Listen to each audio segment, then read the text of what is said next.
سخنی جان بپش همیشه بپش ملکی جانان بپش همیشه بپش سخنی پیش و رهنمای ما تاجیکستان بپش همیشه بپش.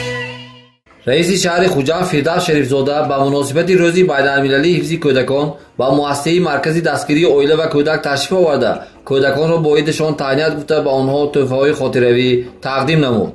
رئیس شهر فردوس شریفزاده در چهاربینی ادانه ضمن برآمد خود تاکید نمود که روز بین‌المللی حفظ کودکان در میان مردم ما همچون یکی از روزهای مهم محبوبیت دارد و به این مناسبت تدبیر و چهاربینی‌های جالب در قمر شهر دایر می‌گردد. اساسگزار صلح و وحدت ملی، پیشوای ملت، پرزیدنت جمهوری تاجیکستان محترم امامی رحمان و رئیس دولت سوق رجب‌های احمدزاده توجه و تقدیر کودکان، تربیت آنها، فراهم آوردن امکانات مادی و معنوی را وظیفه اساسی دولت، اهل جامعه و والدین می‌سازند. ذکر شد که در کشور شکوفان و صاحب استقلال ما کودکان با غمخواری و مهربانی فرا گرفته شدند و در محیط عائله و کودکستان‌ها تربیت و تعلیم خوب دیده ایستادند. با کودکان امکاناتشان محدود و یتیم و بی‌پرستار توجه خاصه ظاهر می‌گردد.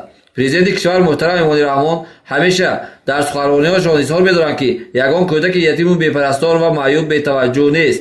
دولت آنها را به پناه خود گرفته است، تعلیم و تربیت می‌دهد، صاحب کسب کار می‌گرداند و آینده‌شان را تامین می‌سازد. واقعا هم کودکان شهر خوجند نیز با مهر و محبت فرا گرفته شدند و از غمخوری‌های پیشوای معظم ملت محترم امامی رحمان برخوردارند. سپس به تمام تربیت‌گرفتگان مرکز دستگیری اویله و کودک از جانب رئیس شهر خوجند فردوس شریفزاده تحفه‌های خاطره‌ای تقدیم کرده شد. اهل فرهنگ شهر با سرودهای جالب در برنامه فرهنگی مؤسسه اشتراک نموده طبع آذینان را بالیده نمودند.